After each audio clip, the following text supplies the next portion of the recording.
instead of like redesigning a wheelchair, it's like you can accessorize a wheelchair with a bag. So I just spoke to so many different ladies with wheelchairs and how they wear their bags, what kind of bags, what size of bag would be ideal for them. And then as I realized when I was making this, it's a term called disability gain, when you design something for disabled people, but it benefits everyone. That is Destiny Pinto, an accessible accessories designer from the UK. Hello and welcome to another episode of the Create Tomorrow podcast. I'm your host, Cassandra Napoli, head of consumer forecasting at WGSN. Every 2 weeks, I will take you on a journey to examine how trends are translated into aesthetics and product design. In this episode, we'll hear from Destiny Pinto, a Forbes 30 Under 30 designer who has launched a line of accessible accessories or high fashion items for people facing medical challenges. Destiny, I want to start off by asking you if you can tell our audience who you are, what you do, and a bit about your career journey so far. So my name's Destiny. I have my own accessories label, fashion brand, where I started off by firstly creating medical devices into fashion accessories. And now I kind of create more mainstream accessories with accessibility designed into it. I started off because of my own experience with rheumatoid arthritis and wearing compression gloves that didn't go with anything I was wearing. And my best friend at the time, my best friend currently, at the time also had surgery to get an ostomy bag. So I started designing like matching accessories for both of us with her ostomy bag, my compression glove, and kind of using my platform to tell the story of like the girlies with chronic illnesses with these medical devices that we have to wear and how it just needs to be more involved in fashion and like what we're wearing. I love this conversation because it feels like, unfortunately, you are one of the only ones doing this right now. I know there are some other players in the space, but it isn't as big as it probably should be. What do you think we'll see in the coming years? You know, there is a lot of data out there saying that many of us will find ourselves being disabled in our lifetimes as we live longer and as, chronic illnesses become more commonplace. What do you think we'll see from fashion designs in the coming decade or longer? I think it's quite interesting because, especially with like stress levels increasing with us and everything, autoimmune diseases are more common now. So that means that autoimmune diseases, it can range from anything from like the arthritis that I have to what Nicola has, which is IBD, and then so many other autoimmune diseases that aren't necessarily visible, but still so impactful in our lives.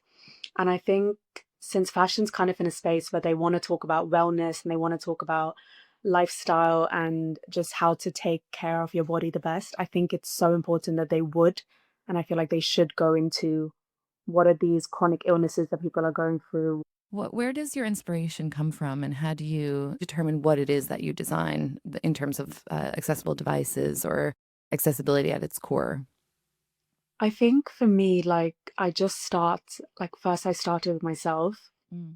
and then I moved on to my best friend. So compression gloves, ostomy bags. And then I just started designing those for like a long time and I got kind of good at designing those two specific things.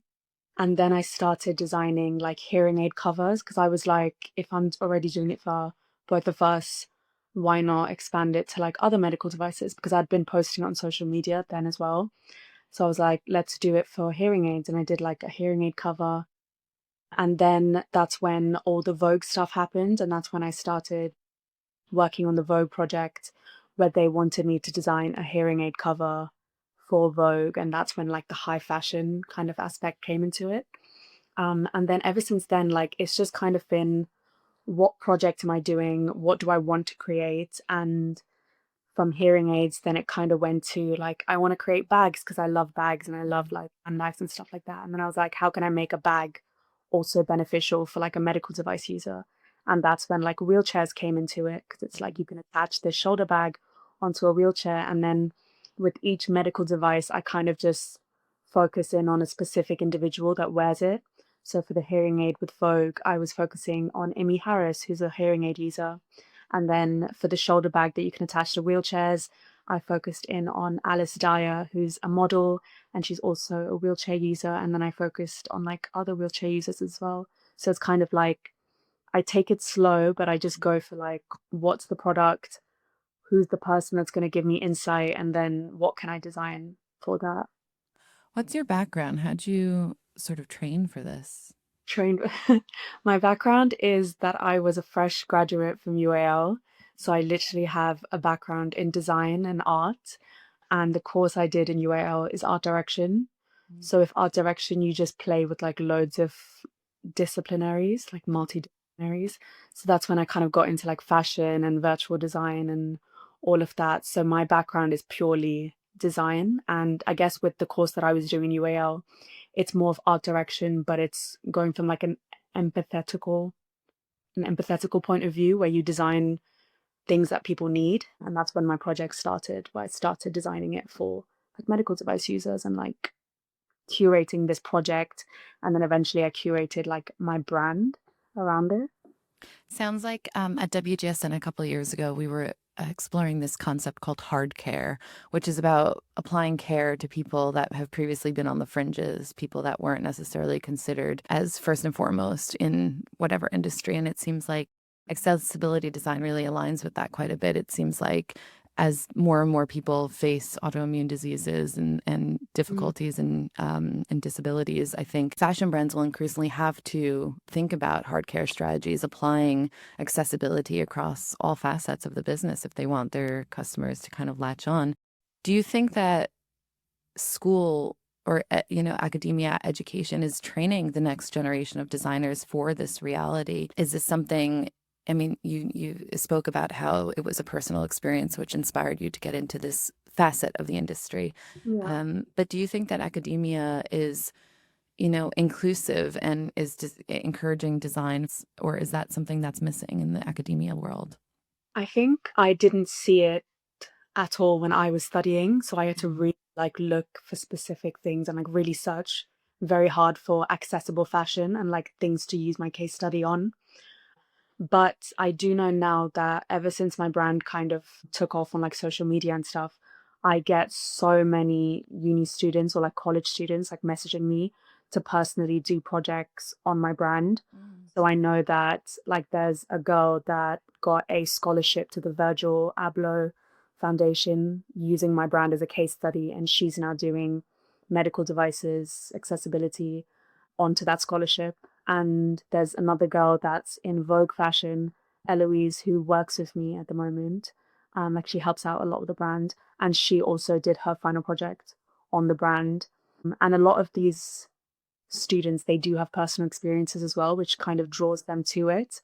But even people that don't have disabilities or don't have health conditions are using my brand as a case study to look into accessible fashion specifically. Because I know a lot of colleges are giving, especially like design and fashion students, the option, do you want to do accessible fashion?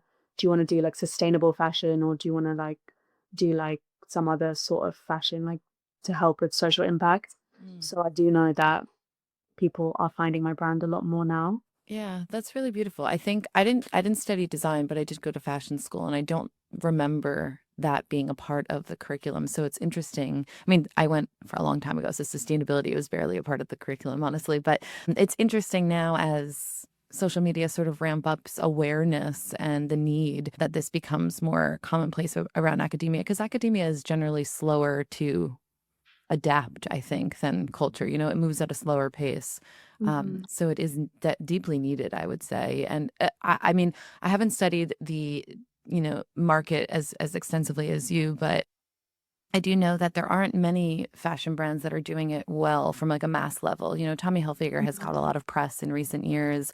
Anthropology has done some adaptable fashion campaigns and things of that nature and has rolled out some products, but it really is just scratching the surface, I would say. Do you agree with that?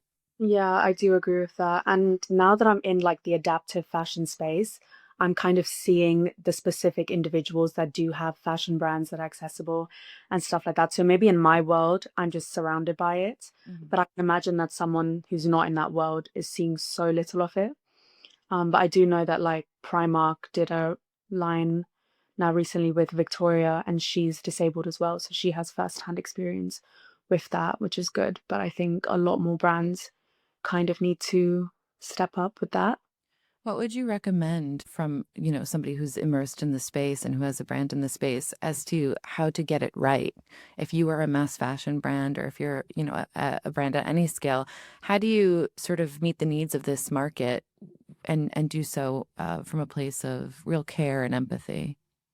I think get it right, like it's a bit of a tricky one because I'm still in such a learning mode as well. Like starting this brand, I didn't know anything about the disabled space, the accessibility space. I was kind of just like, oh, I'm wearing a compression glove. Let me design it and go from there. And then as my brand has grown and become bigger, I now have a responsibility to learn as much as I can and do the best for the community.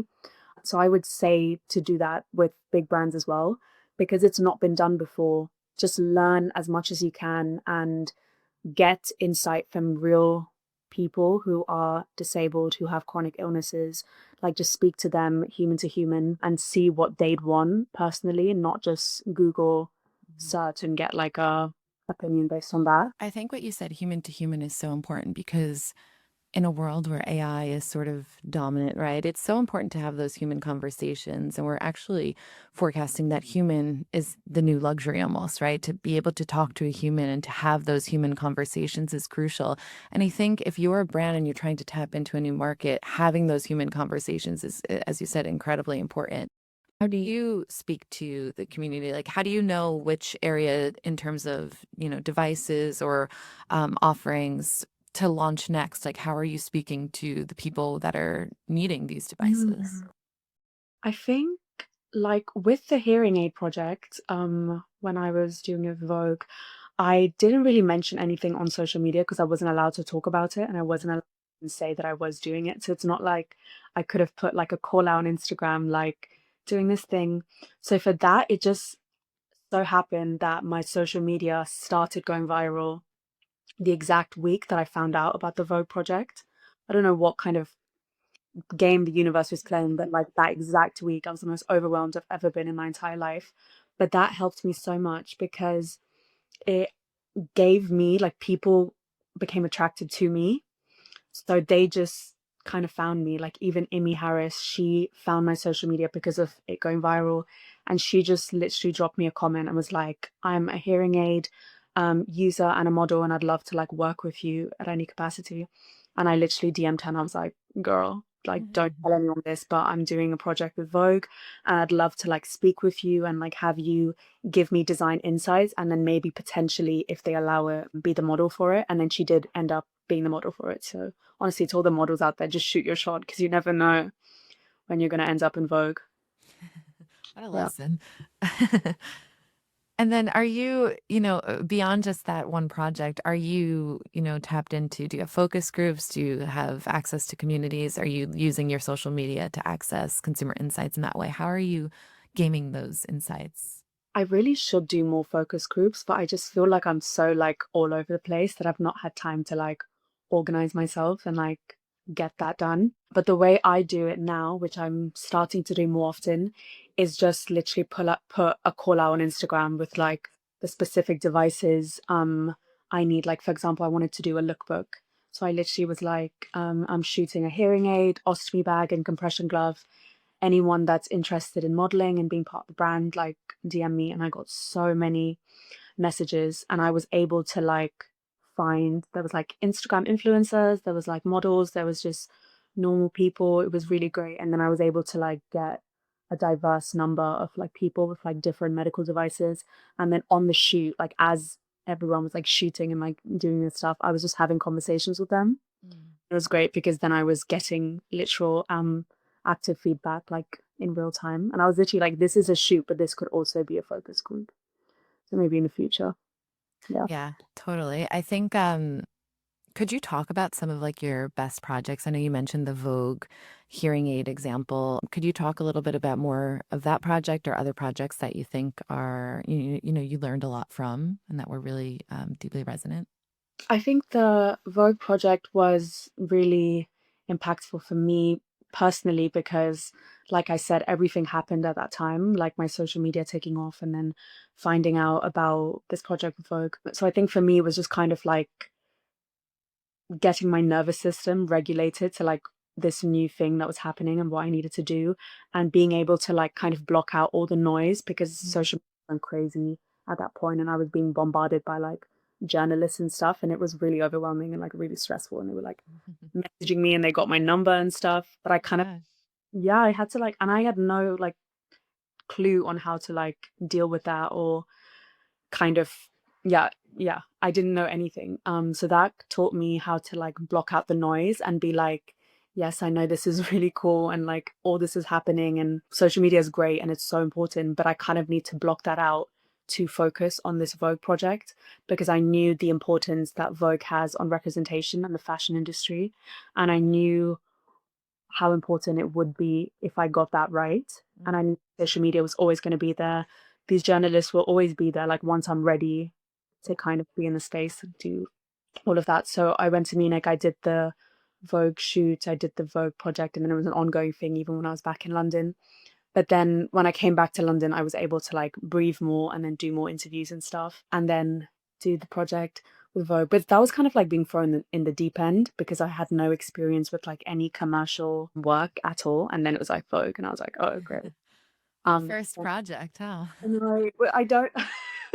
Yeah, it was crazy. But after that, I was able to calm down a little bit and then focus back on social media and then use that to kind of carry on the momentum of Vogue. And then from then just keep at it, keep showing up on social media. And then like Forbes happened and then a lot of other brands reached out to do projects and stuff. The next project that I would say is my baby is the bag, the Adison bag. Like I said, I spoke to a lot of different women actually on that project, wheelchair users, women that suffer from like endometriosis, like a lot of like women's health problems, people with arthritis like me, just a lot of amazing women that gave me insights. And I spent like months like just researching and like speaking to them and designing, and then also working with the manufacturer overseas for the first time to like mass produce something, which I never knew how to do. But that turned out great, and I'm so proud of that. And I'm so happy that she exists. What's your top learning from that experience? My top learning from that experience is my hands stopped working like during that process because I think I was really stressed out, and then my arthritis got really bad on my hands. And I was so frustrated, girls, because I was like, in like a month's time, I'm meant to be launching this bag. And I was ready to like keep working even though my hands weren't functioning. So I was still willing to like keep like typing and like doing a lot of physical work. But I remember speaking to someone, Mary Kate, who's now my manager. She told me, you don't want to burn yourself out at the launch. You don't want to burn yourself out at the launch and then just be dead and burnt out. Because she said once you launch it, that's when people know about the project. And that's when a lot of things will come like even more. So you kind of want to take it slow. And if you need, like push the launch date back a bit, give yourself time to breathe. And I really took that advice and I ran with it. And I was able to like push the launch a little bit and just learn a lot of different ways, like using voice dictation instead of like physically doing things. And literally getting my friends to come and help me during shoots to like carry my suitcases and my bags and stuff when I physically couldn't do that. And it just taught me a lot of like, Destiny, just calm down, take it easy. And I know the entire world will tell you that there's a certain timeline and a certain way to do things, but it's not the same timeline when you have a disability or when you have a chronic illness. So I've just kind of taken that and I'm just learning to do that with a lot more other projects. These podcasts are now offering a video attached to them. Do you have a sample of the bag nearby that you could show I us? do, of course. It's so exciting now that we have video, so it adds a new sensorial experience. Oh, that's lovely. So talk us through it. What are some of the key kind of components of the bag? Right, so this is Addison. She's just a normal shoulder bag that everyone can wear, but I specifically designed like what I could with my manufacturer. Like, for example, when you work with a bag manufacturer, they ask you like what kind of zips and stuff you want, and they showed me like these were an option.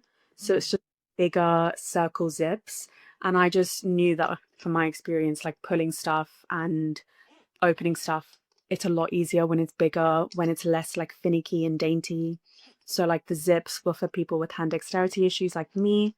And then one of the main things that I was focused on was in this pocket, which I keep, is these two little Velcro straps Mhm. that you can strap onto this hoop, and you can strap it onto like wheelchairs, like buggies, like for mums, walking aids, anything. And it kind of just, instead of like redesigning a wheelchair, it's like you can accessorize a wheelchair with a bag.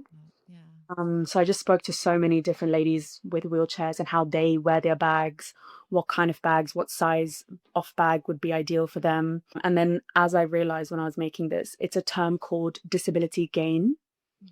when you design something for disabled people, but it benefits everyone.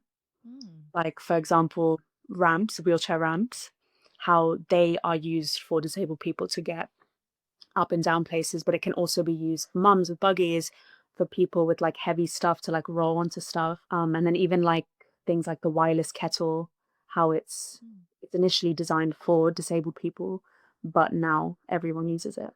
So I've realized that a lot with my bag, because it's like it's designed specifically to be attached to wheelchairs, but now I'm having a lot of fun with the marketing of like what else can we attach it to? I love that. That's so beautiful.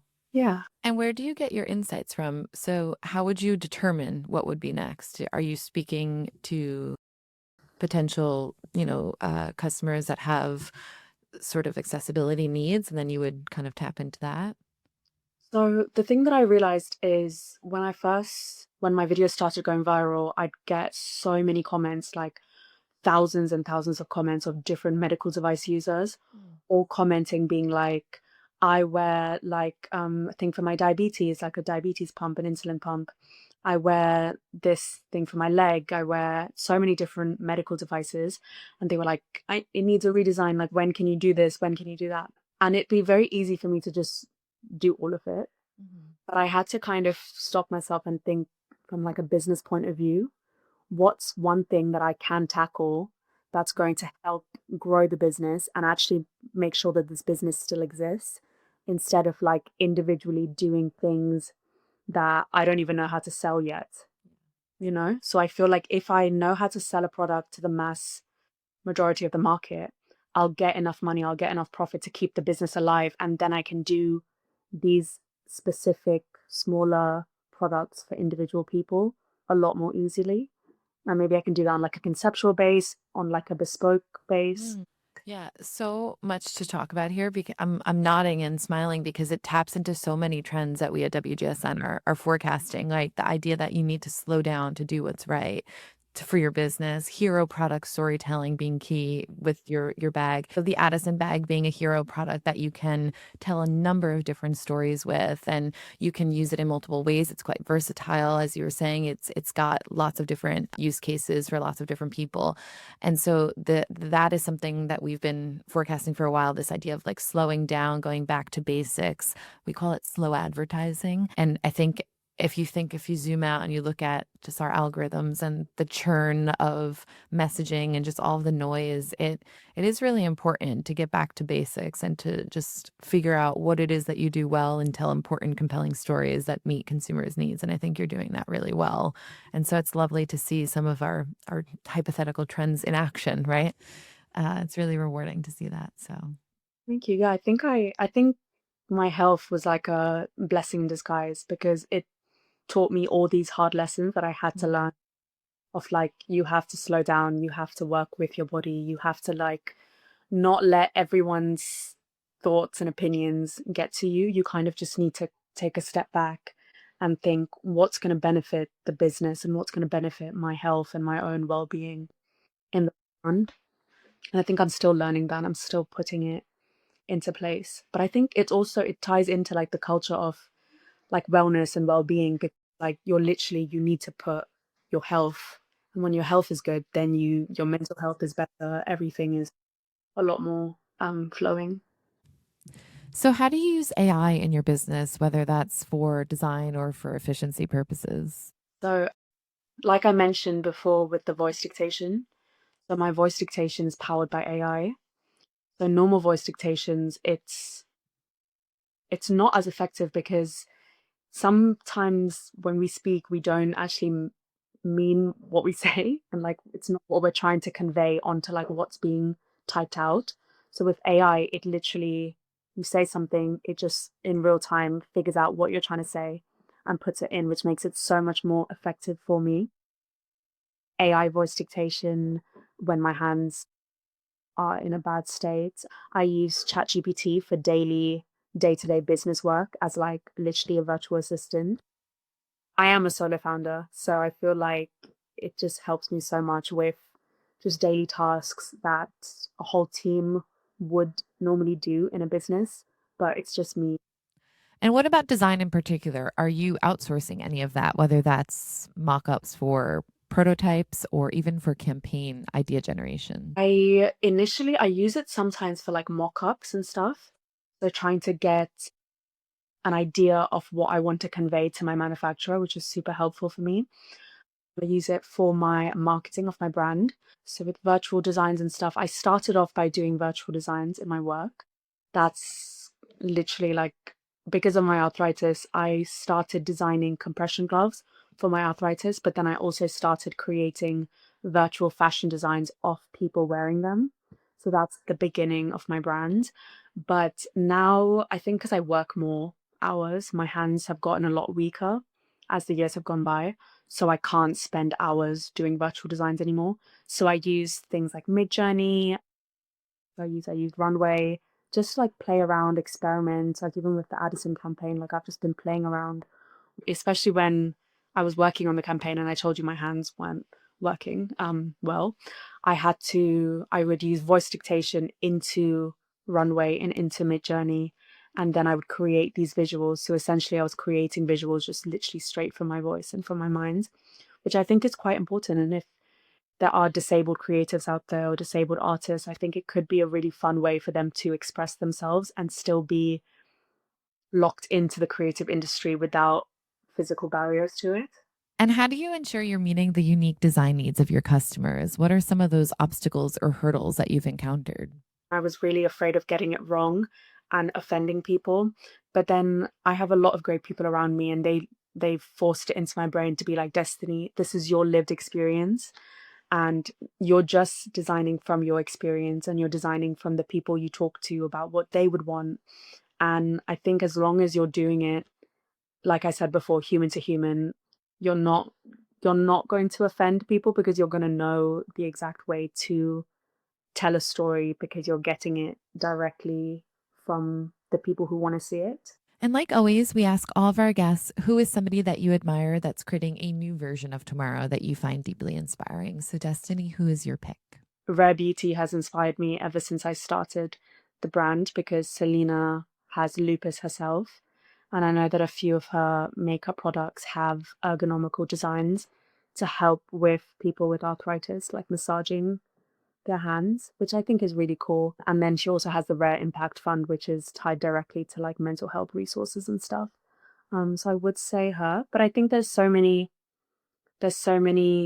ladies out there who inspire me, which I can't even think of right now. I was talking to Akeem about how I listen to so many podcasts about women in business and how they inspire me a lot because they just make it accessible to someone like me who has no background in business, and they make it seem not overwhelming and that people can go into it. And I've been thinking about this recently, is that it's easy.